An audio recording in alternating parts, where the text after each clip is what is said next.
So welcome everyone. Awesome, we're recording it. Just wanted to welcome you. Thank you for joining us. We are 2 weeks away from MediaFest, which is so exciting. And I think in exactly 2 weeks, we're going to be on that cruise right around the Potomac. So that's really exciting to think about. I wanted to introduce myself. My name is Daniela Ibarra. I'm a reporter for the EDC affiliate in Tulsa, and I'm an at-large director for SPJ, and I'll be moderating this tonight. I see quite a few of you are already dropping in your social media handles, so feel free to do that and already go ahead and drop in your questions. I see a couple of questions about the dress code, and we'll definitely touch on that. So this is going to be our first conference in person since the pandemic hit, which is super exciting. And for a lot of members, this is going to be their first conference. So we wanted to have this tonight. That way you guys had the tools and felt prepared to, come to the conference confidently. And this is a space where you can ask any question that you think, even if you think it's minute, like feel free to ask it, because I know when I went to my first conference, I was literally like, oh, what do I wear? What do I bring? That type of thing. And like I mentioned, we are recording this, and this is meant to be a conversation. So if you hear a panelist say something and you have a question about that, go ahead and drop that in the chat. Now I want to introduce some of our panelists tonight. So we have 3 panelists joining us. One of them couldn't make it because of breaking news. And Claire's here. She is our incoming president. So hi, Claire. Thanks for being here. Hi, Claire. So I'm going to start kind of from my screen left to right. So Josh Hinkle, he, if you can wave, Josh, awesome. He's based in Austin. He's KXAN's Director of Investigations and Innovation. He leads the station's 10% DuPont and IRE award-winning investigative team on multiple platforms. He also leads the station's political coverage as the executive producer and host of State of Texas, a weekly program focused on the Texas legislature and elections. And he just came back from New York after picking up, 3 Murrows for your team? Yep. Wow. So that's exciting. Thank you. And then we have Israel Valdez. He's a fellow at-large director at SPJ. He's also an assistant professor of journalism at Elon University, focusing on media law, right, Israel? That's correct. That's my forte. Perfect. And then before he was a teacher, he worked as a journalist at local TV stations, including here in Tulsa. And he's also won several awards and been nominated for them. And he's also an attorney, most recently doing pro bono work representing migrant children separated from parents at the U.S.-Mexican border, and helping nonprofits apply for financial aid through the Paycheck Protection Program. And last but not least, we have Rebecca Aguilar. She is the SPJ president for 2 weeks, or for 2 more weeks. She's the first Latina to lead the organization in 112 years, which is amazing. She's a freelancer based in Dallas, and she spent 28 years in TV as a reporter, working in several markets, including Dallas, LA, and then my hometown of San Antonio, and Toledo, which is her hometown. She has over 50 awards and nominations that she's earned over her 4 decades as a journalist, which is pretty impressive. And so all these panelists, they have experiences going to conferences, and they've been fortunate to not only attend, but to be asked to speak at them. And they know how stressful it can be just preparing to go. So Rebecca, I want to start with you. So when you know that you're going to head to a conference, what's the first thing that you do to prepare? Well, first of all, I want to say welcome to everybody, because we have a great crowd tonight, and I know you could be doing something else. The first thing, and by the way, I've been to, this is MediaFest22 will be my 4th conference in a few months.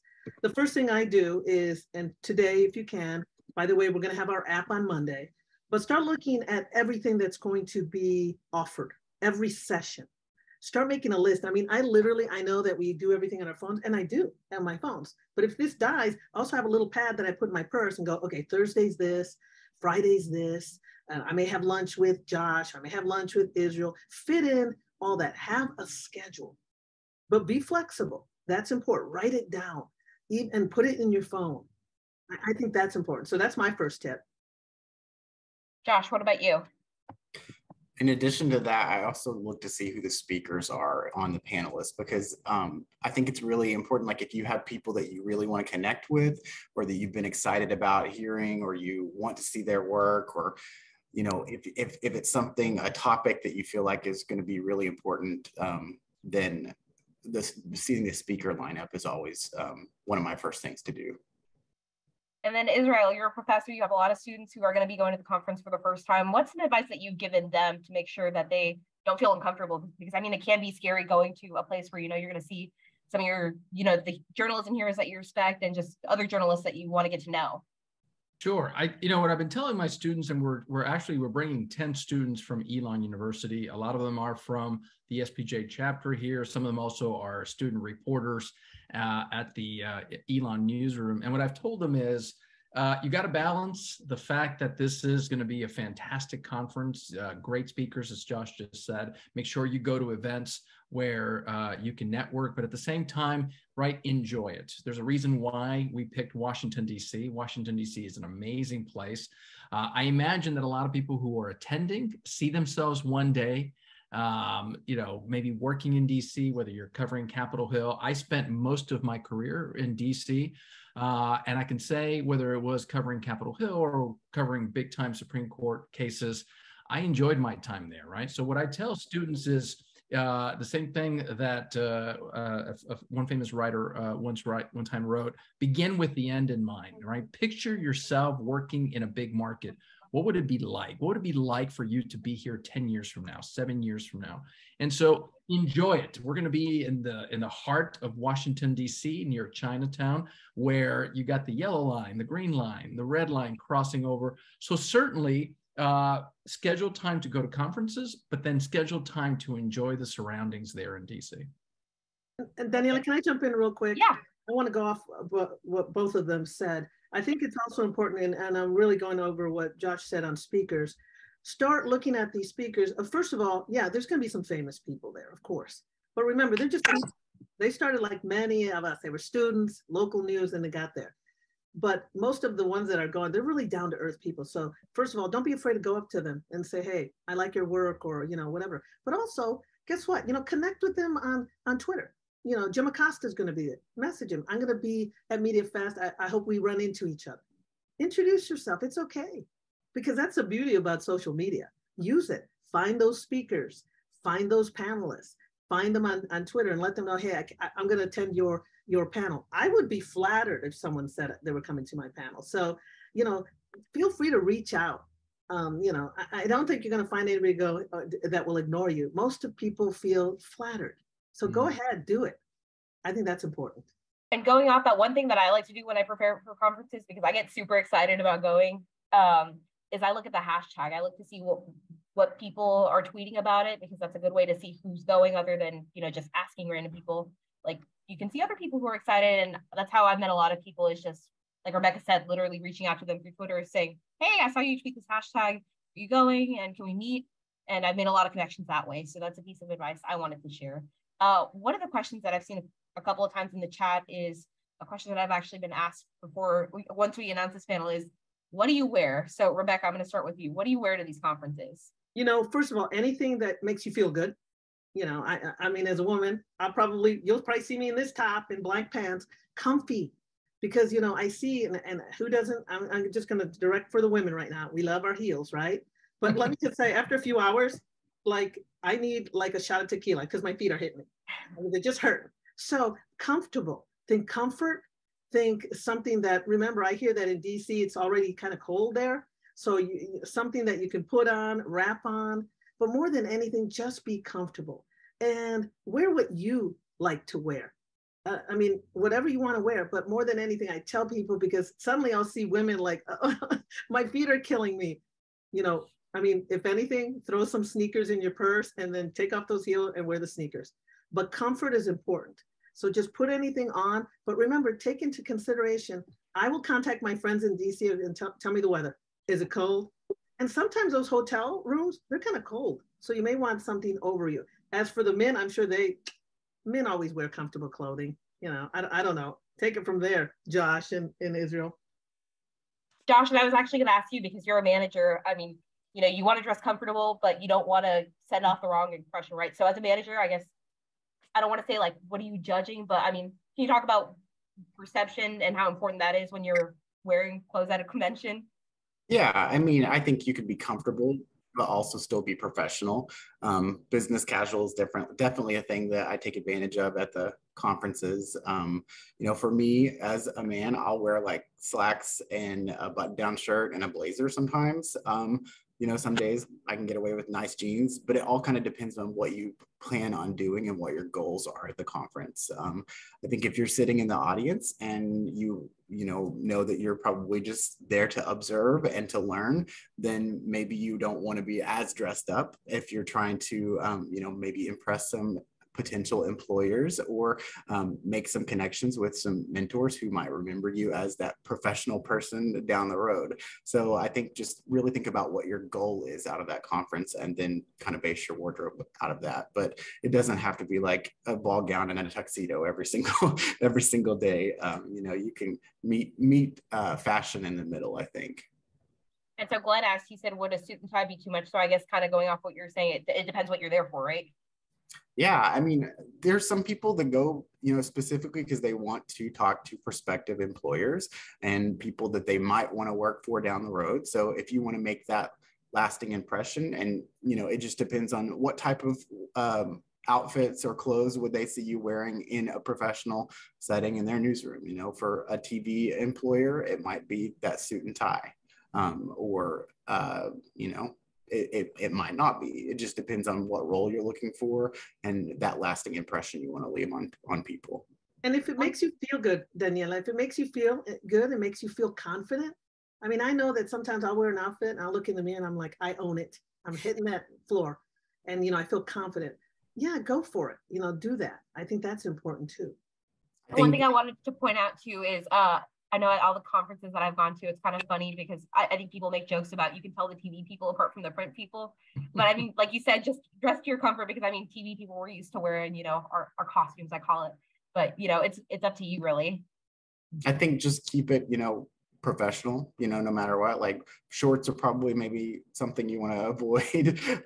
You know, maybe t-shirts that have like some crazy profanity or something on it, stuff you want to avoid. But I've seen people wear all those at conferences. So depends on what you want to try to get away with. But something that's not going to be distracting, but something that also is going to be professionally memorable, I think. And so I think it's one thing, you know, what you're wearing on the conference floor, but I know for a lot of these conferences, a lot of the connections you make are actually off the conference floor, maybe at the hotel bar in the lobby. So I guess what's your kind of attire for that? Because I mean, you don't, usually people don't go dressed up in what they were wearing all day at the conference, right, Rebecca? Yeah, I mean, first of all, when I put something on, it has to be something that could go right into, you know, a reception or something like that. Unless it's like something like the president's banquet on Saturday night, right? I'm gonna have to go change and then go there. But usually, I mean, what you wear, it should carry you over to, if it's a, you know, a welcoming reception by some sponsor.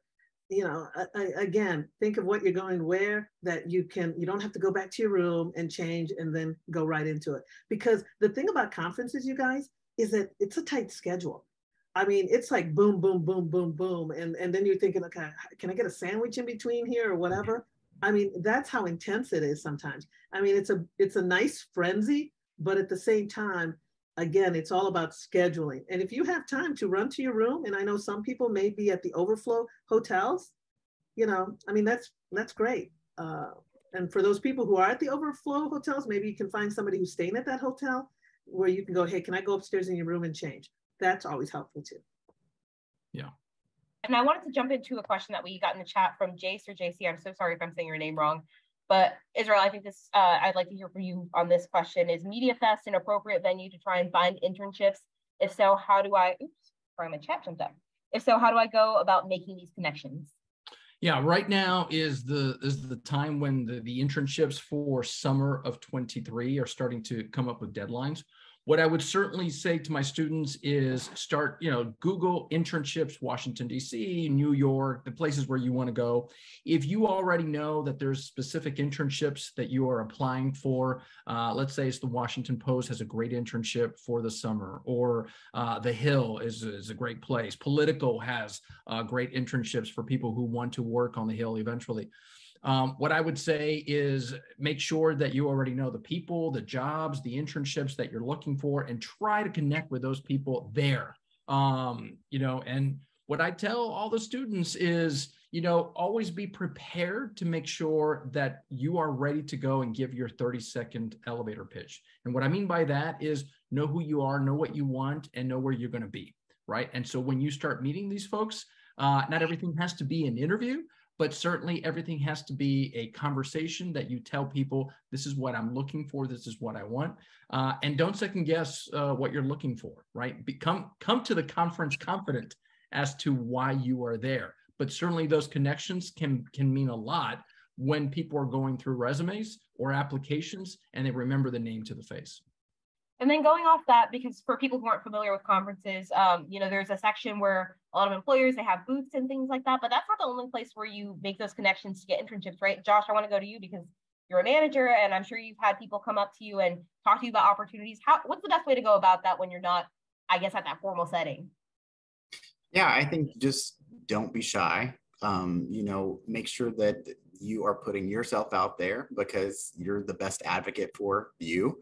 I think that, you want to also make sure that you're always following up with whoever you do have those shorter conversations with or those brief introductions because, you want to, after the conference is over, make sure that you have a way to communicate with them, whether that's email or a direct message on Twitter. Following up, I think, is sometimes some of the best piece of advice I ever got because, it's easy to make that first connection at the conference, but then if you don't follow back up, then they may not end up remembering you or have, any reason to really want to follow up with you. Again, you've got to make sure that you're advocating for yourself. And can I jump in on this one? Let me just say, talk to everybody and anybody, right? I mean, you can circle in on Washington Post, New York Times, blah, blah, blah. I talk to everybody. You just never know what door they will open. I love the Washington Post. I love the New York Times. I love NBC News. I love them all. But there's also the smaller community papers, maybe a radio station in Toledo, Ohio that says, I have an internship. Talk to everybody. But what is also important is look happy, look approachable. I don't know how many people I see at conferences and they look at me like life's a bitch. Why am I here? Be happy, because I'm going to approach you. I mean, a lot of people always approach me because I always smile. I look happy. And that same thing for all of you, whether you're a student or professional, look happy because someone may have that job and they'll go, gosh, I really like that vibe that this person gives off. That's important. So talk to everybody and anybody. It's great to have target points for internships, but you just never know. There could be, a paper in Tulsa. There could be a paper in Lima, Ohio. And they say they have a kick-ass internship. And because you looked happy, because you approached them, suddenly you're going to get that opportunity. And that's what's beautiful. So that's why I say. And one of the things I want to add to that is one of the things that I do at every conference when I talk to someone, even if it was like a 2-minute conversation, I ask for a card. And I kind of make it a game with myself. I try to collect as many, but you collect so many that you'll see one and you don't even remember where they met them. So one of the tips that I got, I think 2-3 years ago, or before the pandemic, was when you get a card, literally on the back, write a note about what conversation you had with them, maybe what they're wearing. That way, when you get back home and you want to send thank you emails, you can make it a little more personal. Besides, hey, it was nice meeting you at the conference. It just adds that extra touch, and it really helps me out at least. I think a card is important. I know that people say, oh yeah, that's old school. You know what? Old school works. Because a lot of the people hiring, many of them are baby boomers in my generation, right? And some people will say, I have my own little card here. See, it's got my name. It's got what I can do for a living for you. I even have my social media on the back. And so if you have all that, whether you're a student or professional and you give it to me, yeah, I could take a picture of it and put it on my phone, but I got 4,000 pictures on my phone. I'll probably forget it. But when I'm emptying that big purse I carry and I throw it out and I'm like, oh, there's Josh's card. Oh yeah, I remember meeting him. Oh, there's Israel's card. I remember meeting them. And you're right, Daniela, good tip. Yeah, I talked to Josh about, one day joining the investigative team and he said, do this, do this. Yeah, when I contact him via Twitter or an email, I'm like, and Josh, I remember you talked about the investigative team and I should take this class. Thank you for that. Because as Daniela said, there's a little note. By the way, a cheap place to go, printsmadeeasy.com. You can design your own and they're cheap. So yeah, I like that card thing. I do. Yeah, that's what I wanted to go to next, Israel. I was going to come to you because I know students, they're on a budget and, even people earlier in their careers are on a budget. Can you talk about some of the resources that you've suggested to your students to be able to get business cards and things like that? One app that I recommend to all students to look into is Cards. I've been at events where people have their own sort of electronic card, and all they do is just airdrop on phones, and you have the full contact. And it's a great way to put notes. I met this person at this conference. So it gives you the ability to just exchange, hey, can I give you my contact information, or can we exchange contact information? dot cards. It's a great way to do that. And then at the same time, you've got your iPhone, use it, right? Make little notes about individuals using the Notes app, and be able to, as soon as you meet somebody, you could always say, I'll send you an email. One of the things that I always do when I meet people and we say, we need to get together, I always say, well, let me send you an email right now. And I'm right there in front of them and I say, what's your email? And I'll send the email and I say, is this correct? Absolutely.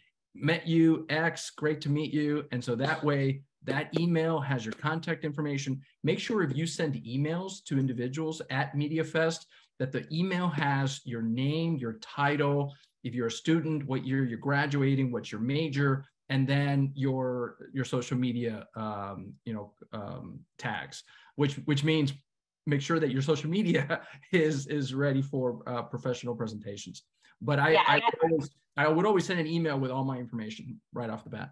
And I wanted to touch on the social media thing in a second, but just a quick note for students, at least when I was in college, we have the Career Center. They give you free business cards there. So before the conference, go drop by there, ask them to see what they have available. I know they have free ones and they have some that you can pay for that look a little nicer, but even just a simple one with, the basic information that Israel was mentioning can just be really helpful.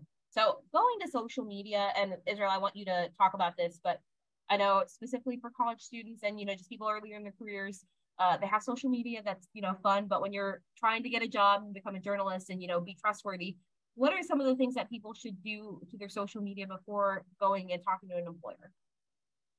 I mean, here's my advice, whether you're entering into the business, you're mid-career, if you've been a veteran for a long time, your social media represents who you are as an individual. Now, nowadays, what used to be 10, 15 years ago, and we would say, you need to be objective as a journalist on social media.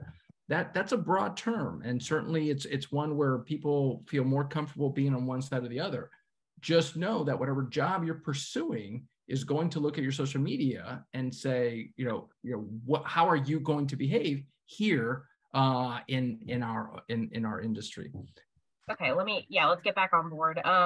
So Josh, as a manager, what are some of the things that you don't want to see in someone who you're potentially considering for a job in their social media? Yeah, I think that you want to be able to easily find someone on social media as far as, if I'm looking for someone, I want to see their picture as the person that I saw at, the conference, instead of maybe something that's obscure, like an animal or a cartoon or something that's going to represent you the same way that I met you at the conference, I think is really important. But, you want to make sure also that, any photos that are possibly something that you would not want professionally out there are not visible as well. And just make sure that there's also examples of your work on social media, that it's not just, fun dog and cat pictures and things like that. Something that represents, the type of work that you're doing as well.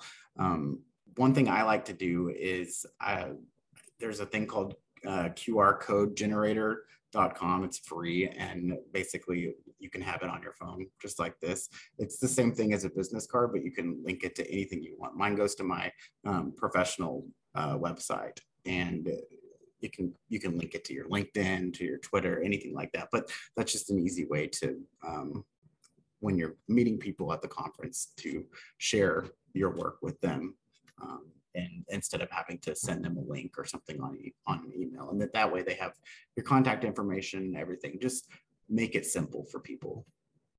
Yeah. And speaking about simple, one of the things that every time I go to a conference, I hear from other students, they're panicking. They think they need to make a whole website. That's not really necessary, is it? No, not at all. I mean, you can if you want to, and that's a great way to kind of have a clearinghouse of everything you're doing, but you can also do easy things like just create a LinkedIn page. That way you can showcase your work on there. It's very easy to plug in, and it's free. Just make sure that any kind of social media you have, if you do have a professional site, that it links back to, whether that's your TV station or your newspaper bio and profile, that kind of thing. Just a way that people can see your work easily, but you don't have to have this crazy thought out, well-crafted website or anything like that. That's not something that is always required, but it does make things easy if you are especially like looking for a job or ways that people can easily access your work. And then I wanted to point out something that Nicole put in the chat. It's a good tip. Zazzle has a lot of great designs, including create your own, and some of them are under $15 for 100 cards. So that's a good tip, a cheap one. And Rebecca, I want to jump to you. There's a question in the chat that I saw that I thought you'd be good to answer. Let me find it real quick. What advice do you have for a student or any young career journalist or any journalist who's trying to connect with a mentor that is going to be at the conference? I think what's important is, first of all, try to connect with them before. If there's certain people that you want to meet, like I said before, try to find them now.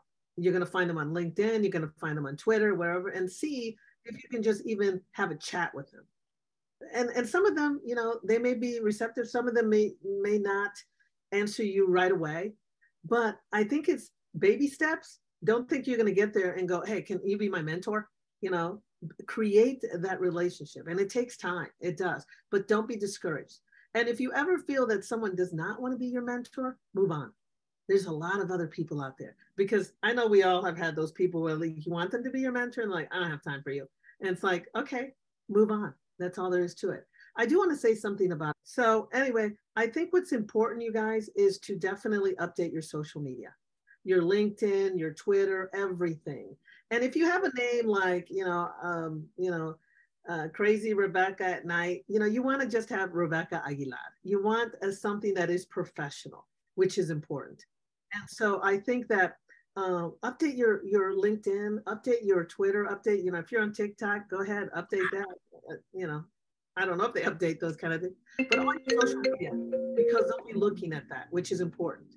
Update and take the time now, because once you get closer to the conference, you're not going to have time. And already people that you want to meet, they're already looking at you. So that's important.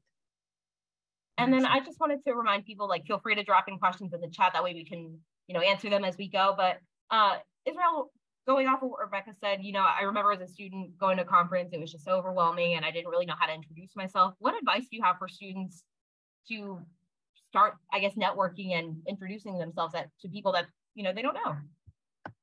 I mean, whether you're a student, whether you're a freelancer, I would say be very confident that you're someone that people want to meet, that people want to talk to. It's very hard, right? But you want to go into groups. Certainly you want to be able to start off going to a conference, a panel talk, meet people there because you have something that you can relate to each other, right? If you are interested in social media, you go to a social media talk. Afterwards, there's something now that binds you all, right? So pick up the conversation, going from one conference room to another. That's where you can pick up talks. You can start either moving with that group, you can start, going to lunch with them, but certainly introduce yourself when you get to these panel talks. Don't sit by yourself, sit with people that are close by, tend to sit close to the front. And then afterwards, introduce yourself to the panelists. I really enjoy when people come to whatever I'm talking about, and then they want to continue the conversations. I'm happy to continue the conversations. And I will say this, Claire and the entire committee who put these talks together, these panels, these are individuals who want to be there, who want to meet people, who are willing to give of themselves, right, of their time to talk about their expertise, which means most likely they're not. They want to continue the conversations with you. So don't be afraid to walk with them. As Rebecca just said, these are individuals who are just as human as you are. So certainly you're going to have to take that first step, right, to be vulnerable and to say, hello, my name is Israel Valdez. But that's how Rebecca and I met. Rebecca and I met at an NIH. I can still tell you where we met. We met at an NIH conference in Phoenix in 2010, right? And we've become friends since then. But I remember we were both very gregarious. How are you? Nice to meet you. We were both of the same personality, and we were just talking. So you're gonna be surprised that once you go there, you're gonna make friends that, like Rebecca and I, you become friends for life. And let me say something real quick. Another thing, because I just remember something that Josh said and Israel about, you know, keeping things in your phone. Sometimes when I meet people and I've had a good talk with them, whether it's 5 minutes, 2 minutes, I'm like, hey, dial me up now. And then they'll dial me up and I'll hang up and go, okay, and I'll put their name into my phone and I'll put a little note that, you know, we talked about this at a certain convention or whatever, because I want to keep them in my phone. Because I may, you know, I want to have access to them because maybe that conversation made such an impact that whether it's 2 minutes, 5 minutes, 30 minutes, I will say, dial me up now. And I'll put them in my phone. So don't be afraid to ask somebody, hey, dial me up now. And you got them on your phone. And I really like what Rebecca had, sorry, Israel, I didn't mean to. Okay.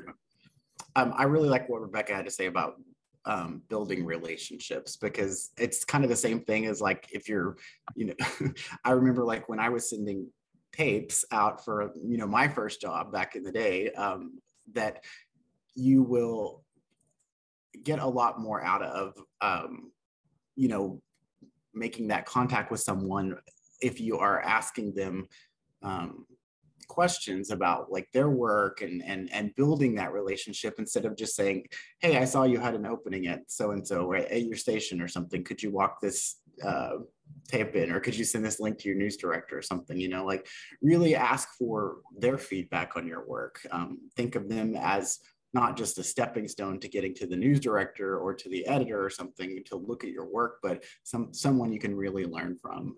You know, how can I make this better? What can I do to, you know, create the types of stories that your station is telling, that kind of thing. Yeah. Israel, did you want to add anything? No, I was going to say, you know, the other thing too that Jennifer and the team have put together with the freelance community is that they've set up specific places where you can meet people of like-mindedness, right? So, for example, the freelance community has a drop-in, meet people. So there may be opportunities where you also meet like-minded TV folks, social media, you know, drones. And now we have sports journalism that is going to also be there at the conference. So, you know, find communities, and these communities are not just relationships for this coming weekend. They become professional relationships. So, you know, again, I was attending a freelance community talk on how they were going to help freelancers, but that's happening with other groups as well at the conference.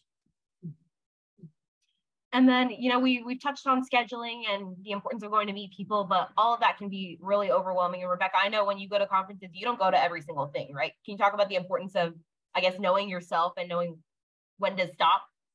Well, first of all, one of the things that I did at IRE, which was very important, is Daniela was there. And I go, Daniela, what are you going to? And she told me, and I'm like, okay, I'll go there too. You get there first, save me a chair. And we would save each other chairs. I mean, that kind of thing, because it is overwhelming.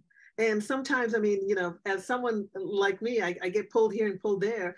And I'll be honest, Daniela, thank you. Daniela keeps me focused. She will text me, hey, I have a chair for you here. It just helps. So sometimes you got to have the buddy system, right? Because sometimes it takes your friend to say, hey, you know what? We need to rest our brains or our feet, you know, let's just take a break, because it is overwhelming, because sometimes you feel like, okay, I mean, I used to be at conferences, and that reminds me of NHJ. Like I would go to bed like at 1 in the morning, and I'm up by 5 in the morning because I have to be at that 8 o'clock. And I don't know why people schedule things at 8 o'clock, but I would go to 8 o'clock panel, right? I mean, baby steps, guys, and have a buddy that will tell you, hey, it's time to, we got to eat a sandwich or something. That's important. And so, Daniela, I will say thank you so much, because I think you made IRE a pleasant experience for me, because it was just a lot. I mean, they had a good conference. I think ours will be better. Just kidding. I mean, they're all good, you know. Josh is here. He's got the IRE board. So Josh is the IRE guy, so he'll say, you know, IRE. Daniela, can I share my screen so I can show one of the features from our website about? Let me give you access to do that. Okay. Give me 1 second. Yeah.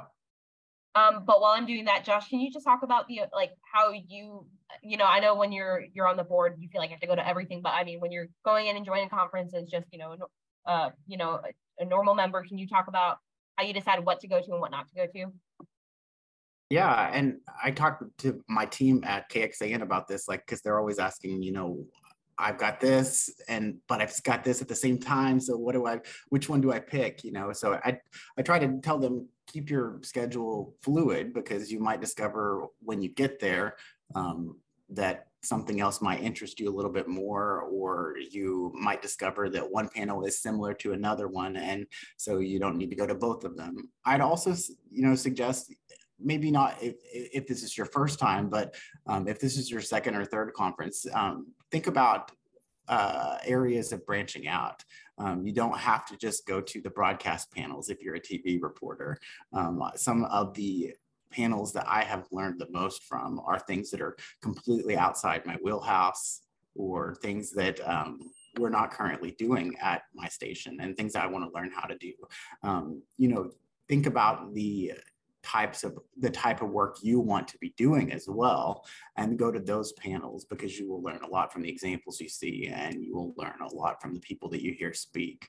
So I think just my biggest piece of advice is just branch out and think about what your goals are, but not be afraid to kind of deviate from those. Daniela, can I answer this question for Nicole? Because she says, I know Rebecca travels with only a carry-on. Can she share some tips for chronic overpackers? Yes, because I'm still trying to figure out how to share. What's important, and again, I don't know if men do this, but maybe they do. Mix and match. I wear a lot of black pants, beige pants, same thing, or cream colored pants, blue jeans, anything. Like, I know this top can go easily with black pants. I know that this can easily go for an evening thing or a day thing. I know I can put a jacket on this and it looks professional. So think mix and match. I also roll everything up nice and tight so it doesn't wrinkle. I wear a lot of things that are stretchy, so this way, I can tuck it in or whatever. I do have a video, so I'll put it out there. I mean, maybe I can find it right now while the others are chatting, but I like carry-ons because, well, today with they canceled a flight, and I went to Israel. My husband said, take a suitcase. I was like, no, I got to take a carry-on. He said, no, take a suitcase. Sure enough, I'm flying from Toronto, Canada to Switzerland to go to Israel. They lost my luggage. And I had to be in Israel for 3 days. Thank God I have a backpack, with black pants, a black top, and some scarves.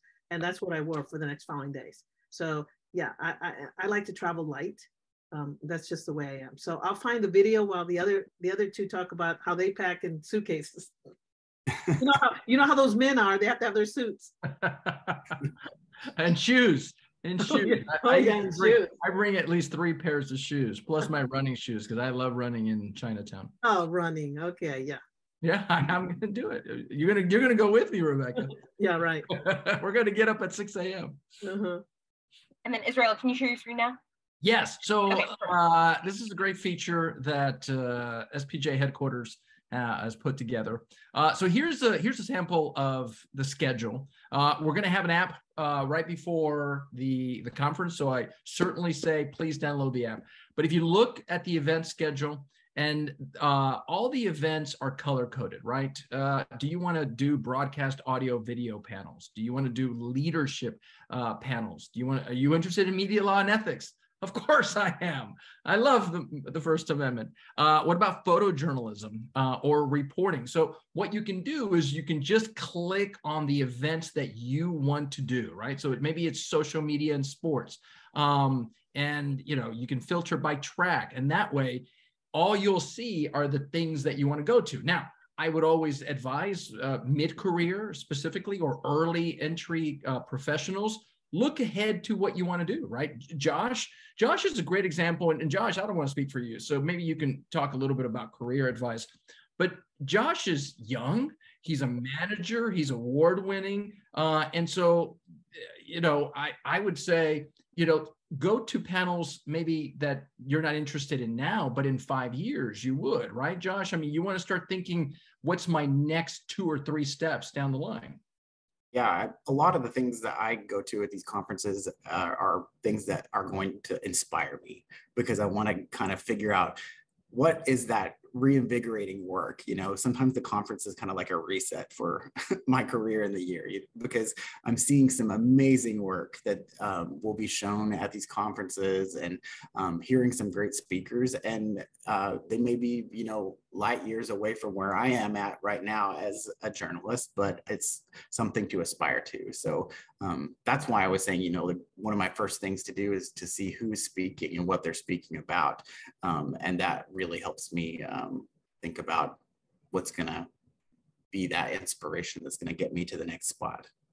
Yeah, and I like that theme, Josh, of be inspired. Certainly, we've called MediaFest, and maybe Rebecca, you want to talk a little bit about that. But when we were thinking about what are we going to call this, one of the reasons we wanted to call it MediaFest is because this is going to be maybe the first time in a long time that SPJ members have been able to come together. But certainly, it's a look ahead as well, right? You know, a lot of us are going to be covering, you know, the elections in 23 and 24. So come and be inspired to say what we do matters, right? We are here because we are defending democracy. So go to panels where people can say, you're doing a great job. You're going to do a great job. Keep at it. Thanks. And I'm just going through the chat again. And again, if you have any questions, feel free to drop them in. No question's a dumb question. We all know that. But I'm just going through to make sure that we haven't missed anything. I think there was a question in there, Rebecca, that you might be able to answer. Is the President's Banquet going to be live streamed or anything like that? No, it's not. Okay. Everybody always asks about that. There's certain things that will be recorded, like the Woodward and Bernstein conversation with Claire Regan. That will be a good one. And also with the Fellows of the Society, John Quinones, Bill Whitaker, Clarissa Ward, Jerry Green, Roland Martin, which are all powerhouse people. That's going to be recorded. I'll just be honest, you guys, it costs money. It costs money to record everything. You may think, oh, you can just do it over Zoom. Well, somebody's got to run the camera, someone's got to do the lighting, the staging, whatever. And so we're still a nonprofit and things have to be cut here or there. But that's a good question, but I'm just being transparent. We have to save money somewhere so we can invest elsewhere. So because not everybody will be able to go to that banquet because it is, you know, it does cost an extra ticket. And so that's one of the reasons some things just have to go. And I just figured Bernstein and Woodward would be a better recording than a bunch of us getting sworn in as board members, which I love it. We love it. You know, Claire will be there. I will be there, all of us. But I think in the future, people will want to see Woodward and Bernstein over us. So that's why. Thanks for that. And then talking about saving money, I know conferences can be an investment and they can be very expensive.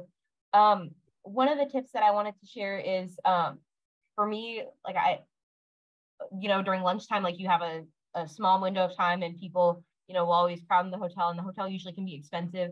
One of the tips that I have is I bring a lot of snack bars, like I pack them, that way I can just have them. And then like some, like, you know, for lunch, usually I'm usually so nervous anyways that I'm not super hungry, but that's like my lunch. You guys have any tips on how to save money at the conference? And Rebecca, I see you're nodding. Do you have anything that you wanted to add? Oh, yeah, definitely. I mean, I remember going to any of these conferences. If I have one break and and Subway is not far, I'm going to go over there. I'm going to get a Subway. I'm going to split it in half. I will carry my purse. I always carry water. I always carry a healthy snack. No, that's BS. I don't always carry healthy. I carry M&Ms and Snicker bars because I love them. But, you know, something to keep you going. And sometimes, you know, it's not about going to Starbucks, it's going out the door and going to 7-Eleven and get their coffee. But, you know, always find, and right now that's another thing too. You know, if you're going to stay at the Hyatt, check around what's there, what's close by that you can walk to, instead of just, okay, no disrespect to the Hyatt, but you know how those hotel prices are. You know, fine, you can at least get some fresh air, get out there, come back to the hotel. But start discovering, you know, and Google Maps and all that, that all helps. Find the local 7-Eleven, the Dunkin' Donuts, you know, whatever, Taco Bell, I don't care. But that's a good way, because I do think that those do save you money. And at the same time, you know, maybe there you go buy the water instead of the $5 bottle at the Hyatt Regency. That's all there is to it. So yeah, you can all save money.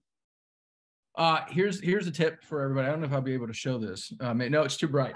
So you can go on Amazon and buy the Starbucks Via Instant Coffee Dark Roast for $31, 50 packets. I would put those packets, you can put them with water. It's a great way to have coffee. They taste great. You don't have to spend $5 at the Starbucks, and you're going to want coffee, right? So be smart about what you carry in your purse or in your pocket or in your backpack. Bars are great because they give you energy. If you need to skip a lunch, I would not recommend skipping a lunch, but protein bars help you get through that 11 a.m. to 1 p.m. And then certainly, if you are staying at a hotel where there's, breakfast, continental breakfast, it's okay to take an apple and a banana with you and just put it in your backpack and have it as a snack. But you want to make sure that Washington, D.C. can be very expensive. And, a $5 venti on Wednesday and Thursday and Friday, now you're pretty tight when you're leaving on Sunday. Another thing too, you guys, is be prepared to, there's only so many electrical outlets, right? I carry an extension cord with me with 3 outlets so other people can share it with me when I'm at the airport or wherever. I also have the external batteries for my phone or whatever, because you may not go, oh my God, my phone's dying. I don't have my charger. I have this extra battery. I think I used Daniela's when we were at IRE. Have those kind of things. Those are important tools because you need your phone, right? You may want to record, Woodward and Bernstein if you go up to the stage and you may want to get a picture with them or whatever. All those, especially because time is of essence, and really, going off to the hotel room and coming back, that takes up time. So an extension cord, I always take one with me. I always do. And I do carry little notebooks with me just to write things down. And then Josh, I'm going to ask you about that in a second, but Rebecca, while you're talking, there's a couple of questions that I think you can answer just quickly. Is there a size limit on purses, and do purses need to be clear? I'm sorry, is there a size for purses? Like a size limit? Oh. I just think anything that's not going to hurt your shoulder, right? I like a good tote bag, a good one that if I lose it or if I put it down, it gets damaged on the bottom, it's okay, I can toss it. I don't take anything fancy schmancy, but I don't carry designer stuff. But no, I think it's like a security question. There's no like size limit for like how big your bag can be. No. No. And then you can bring outside snacks and water to the event. I know I do. I don't know if it's not allowed, but I always do. Oh, of course you can. Yeah. You're paying for the hotel room. You're paying to be at that conference. Of course you can bring in your own stuff, for sure. Perfect. And then Rebecca, you were talking a lot about things you bring. So Josh, I wanted to go to you. What are some things that you always have on your person at the conference? I know a lot of people tend to bring their laptop or a bigger electronic device, but I never do that because I just don't like to lug it around. Because you'll find that a lot of the speakers will offer tip sheets or links to tip sheets that you can easily download. You don't even really have to take that many notes because they'll have those types of things.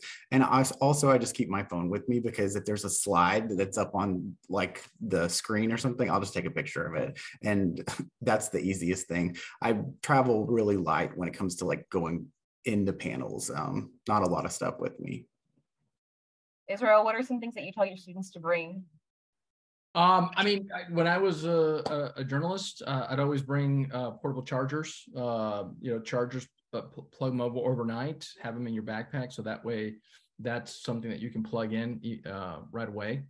Go old school. Bring a pad and pencil and take notes sometimes that way. Just in case your iPhone is not working. And certainly I would say, have something that you can see, maybe a card of all the things that you want to go see and do. Don't rely everything on electronics, because if your phone dies at that minute, and this is when you're meeting someone, you want to be able to take notes, you want to be able to hand notes. So always think old school, right? That always works. I'm with Josh on, I don't carry, I used to take my laptop and things like that. And, my phone, exactly. If I see something on the screen, I'll just take a picture of it. You can take notes on your phone. I like to travel light too, just because, traveling light is important today, especially with all these airlines and all the stuff they have to check on you. Yeah, that's a great point. Did you all see what Nick, I hope I'm saying this right, Monticelli He writes. Yeah, that's what I wanted to mention, some of the things in the chat. That way people who are watching this back later can listen. But he suggested, Amazoning snacks, water, and have it sent to your hotel. That way it's waiting for you and you don't have to travel with it. I know some people do like Walmart orders that they deliver to their hotel. That way they have food. Some things to bring, an extension cord, which Rebecca mentioned, which someone said was a good idea. And then portable chargers, which if you don't have one, I would go ahead and invest in them. I think they're like $15. It's not super duper expensive, but for me, it's a lifesaver because your phone battery drains so quickly. Yeah, and Laura DeGarza, she's nodding her head. She's going, yeah, absolutely. So that's good. She's testifying to the fact that, yeah, it costs about $15. So I like that. And we won't judge you for if you have your laptop out there. Everyone's. I'm an old-fashioned person. I like to take notes. I don't care. I may borrow it. One of the other things I wanted to mention is, like, don't feel like, I guess, burdened to bring pens, because literally at conferences I come back with like 50 pens. Like, you will have like writing tools that you'll be able to get there. I'm trying to see if anyone has any questions, feel free to drop them in the chat. Let me jump in real quick here. Yeah. Also, when it comes to packing, if you're going to have a carry-on, make sure, I know I have roomed with women. They pick up everything, one of those squeezy things for your stress, and cups and pens and sanitize. They will take like stuff. I don't know if they're going to sell it on the black market or whatever, but if you're going to be one of those collector people, make sure you leave room in your carry-on and your luggage, because by the end of the conference, those people, the sponsors, are giving it away. They're like, take all these notebooks. So just make sure you have room if you like to collect all that stuff. And one more thing, this is DC. You can add and download the Smart Trip app. It makes it much easier if you're going to buy tickets to get to ride on the metro. So it's called the Smart Trip app. It lets you add funds, buy money saving passes. So take advantage of that if you're going to be riding the metro in the DC area. I think one of the cheapest trips to see all of DC is to buy the double bus, the red bus, where they stop at one place and then you get on in the other place. It's like $50 or $60. They stop at all the important places in DC. You can hop off and hop on. And instead of taking a cab from one place to the other, that's what I did with my family. And it was great. They have the upstairs where you can sit and see everything, and then the downstairs. And I think it's called the red bus. And it's, it just stops in all these places. It's amazing. And it starts like at 8 in the morning and ends like at 6 at night. So you can just hop on and hop off and hop on and hop off. It's great. I will say, if you're on the National Mall, everything's pretty walkable too. And all the Smithsonian, I think with the exception of like 2 or 3 of them, like they're free. So it's free. It's free. Yeah, 100%. And they're great. One of the things that Laura just dropped in the comments is that one of the things that she remembers from one of the conferences that she went to is remembering to bring copies of your resumes. Israel, can you talk about the importance of that for students and people just looking for jobs or the next step? Sure. I think having a resume is great. I don't know if I was on the receiving end, if I would keep the resume. Certainly have a resume handy, have it on a Word doc. You can email it. Again, there's ways to send it immediately. I'm dating myself, Laura, but I did that when I was in my 20s. I had a manila folder and I had all my resumes and I would hand them out. I don't know if the other person would keep them. I'd say bring them 100%. Certainly we're going to have the critique table set up and manned by volunteers. So that's a great opportunity to have someone look at your resume and see, does the resume work for TV, for print? But I would say have it also as an electronic file on your phone. If it's on your, on my iPad, I have all my documents, iPad. I can reach across in the cloud. So I'd love to hear someone else whether or not handing. I was at NHJ. I was at NABJ, where there was a lot of TV people, news directors. Yeah, take a paper one, because some of them will start looking at it instead of on their phones, because everybody's got their computers, and who knows if Wi-Fi. Talk about a problem sometimes in these hotels is Wi-Fi, right? So take a paper one. It could be old school, but at the same time, that news director, because I remember Nexstar, Sinclair, I saw them all. You take a paper, they're like, oh, okay. And they start jotting down notes on there themselves. It can't hurt.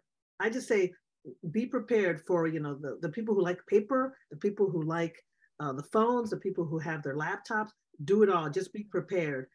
Because again, sometimes that Wi-Fi, and I saw Wi-Fi problems at NABJ, NHJ in Vegas, they had some problems. So imagine if you can't log, you can't get your resume up on your iPad. It's like, oh, shoot, have the paper form. And Josh, I want to hear from you because you're a manager. Can you talk about, I guess, what you prefer and, any advice that you have for, if they bring one version over the other? There's so much going on at the conference, and if there's a lot of people that have interest in jobs, then it can be a little overwhelming, even for hiring managers. So I think, when you do that follow-up email with them, have it as a one-stop shop. Put your resume in that email, put a link to your most recent work in that email, and whatever, personal message you want to have. Don't think about like emailing them 3 different times or anything like that. Make it easy for them, whatever is the easiest, because you don't want to be that distraction. You want to be the thing that makes it the simplest for them to look at your work. I know for me, I have 2 versions of my resume. I have one that I can print out, and then I have one that's like a digital version where it's like hyperlinked to my reel and things like that. So that's an option that, some people might want to think about. And Rebecca, I want to plug, I know we have a resume review session, correct? At the conference? Right, we do. And so you can sign up for those. I'm pretty sure, if Jennifer's on here, that people, you can come and you get a slot with one of the professionals, and they'll look it over and give you their best tips on how to improve it. And so, we're going to have that. It's the career corner. That's what it's called. So that is something that you can sign up through the MediaFest, I believe, the website. So anyone, it's for students, but if you stop me, if you see me at the conference and you're like, hey, Rebecca, can you look at my resume? I'll stop, and that's another thing too. I mean, you don't have to even wait for these. If you see Josh or Israel, anybody at any convention, right? 100%. And you can just stop and say, hey, unless they're too busy, they're going to say, listen, I got to go to a panel now, but, let me see it and I'll email you or whatever, or send me the link. Don't be afraid to ask. If you don't ask, we can't help you. And that's the great thing about, oh, go ahead, Israel. No, I was going to say, that's the great thing about these conferences, right? You have veterans, you have mid-career journalists, you have, brand new journalists, student journalists wanting to jump in. So you have a broad range of experience.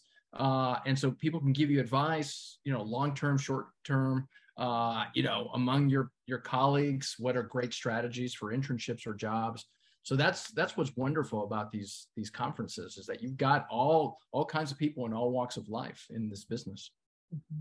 Yeah, conferences are so fun. I'm so excited. So we're nearing an hour, so I want to go ahead and start wrapping up, but there's a couple of questions in the chat that I think we should just answer pretty quickly. So Nick asked, will presenters make their content available for us to share back home? I think it's on a case-by-case basis. I'm sure if you go ask the presenter, if they don't, offer a tip sheet like Josh had mentioned earlier, I'm sure they'd be happy to email it to you. But yeah, I think that's fine. Is there anything else that you wanted to add to that, Rebecca? I think it's pretty. Yeah, I mean, usually, and if you're in a session and a panel and you see that they're not sharing it, just ask the presenter, hey, I saw that you had that, slideshow, can you share it? And they're usually like, oh yeah, okay, definitely. Again, they're flattered that you want to even know what they know or they have put together. So definitely ask. And then the second question, is there a limit to sessions capacity-wise? I know NHJ, I think IRE, we've had some issues where people were like, standing overflowing. What's that going to be like for SPJ? Well, I know that our SPJ staff is going to keep an eye on that. Obviously, we're still following COVID. We want to definitely strongly recommend. I know that you guys may think COVID is over, but it's not. It's definitely not. It's still out there. And who knows what strain will be around when we're at MediaFest22. But here's the thing. We're going to recommend that you wear a mask. And if you're in one of these rooms where you think, oh my gosh, that's COVID central, then don't step in. And SPJ staff will say, we have enough in there. It's not that they're going to be the convention cops, but also, take it upon yourselves. I mean, to be cautious. If there's, try to get there early. We cannot, because of fire hazard reasons, we cannot have people in the aisles sitting there because, we have fire codes that we have to follow, and those hotels are real strict about that. So be careful about that. And I do want to say something about COVID. when I went to the NABJ NHJ conference, which had a little bit of a breakout with COVID, not a big one, I don't think. And IRE had their problems too. Let me just say, it's upon you to go into a room and go, maybe not. You know, maybe not. It's just maybe too many people. And it's not about scaring you guys. It's about, as we're journalists, we have to be cautious and face reality that there is still COVID out there. And you take your health, yourself in, you know, make sure you protect yourself. So if you see a place that's just too crowded, you know, I mean, obviously we all take our chances in this world today, but we also have to realize that we don't want to live a paranoid life. We want to live a cautious, careful life. And so that's what my recommendations to you as someone who has been to 3 conferences and knock on wood has not gotten COVID yet. Okay. Not trying to be a mom, which I am, but I care about you guys. Okay. And one more thing, Daniela, I just want to be, this is one thing that I appreciate of IRE and NABJ, NHJ. If there is any kind of outbreak of COVID, we will be letting you know right away and letting you know that we are isolating that person. So I just want to be very transparent about that, because that's the great thing about the other conferences that I went to. The minute someone that had COVID, they took precautionary measures right away, and they taught me a lot to prepare us for SPJ, for MediaFest. So I want to let you know, we will be just as transparent and just as cautious and helpful as I've seen the other organizations have been this past summer. Okay. Yeah, and on that note, I want to throw in something Jennifer mentioned in the chat. It says we'll be strictly following the fire code as well. When seats are full, the rooms will be closed, no one sitting on the floor, etc. And then on the COVID note, if you are coming to the conference, proof of vaccination is required at registration. Masks are encouraged if that's what makes you comfortable. Medical or religious exceptions, we're asking you to have a negative test before you leave for the convention, wear a mask at registration, and staff will take them to a room for another test on site. And if it's positive, you'll be asked to leave immediately. And then Danielle, did you see Laura's? Yeah, that's what I was going to. So do we have to pre-register for sessions, or are they going to be first come, first serve? And Jennifer answered that it's first come, first serve to all sessions. One other thing, I'm going to drop it. I think it just got lost in the chat, but I'm going to drop in the registration code because there's still time to register for MediaFest in 2 weeks. So there's a link on there. It has that schedule with all the sessions. You can see what presenters are going to be there. Like everyone's mentioned, go ahead and follow them on Twitter for you know, whatever sessions that you're interested in. Go ahead and make that first connection, reach out to them. And what I like to do, I'm a nerd.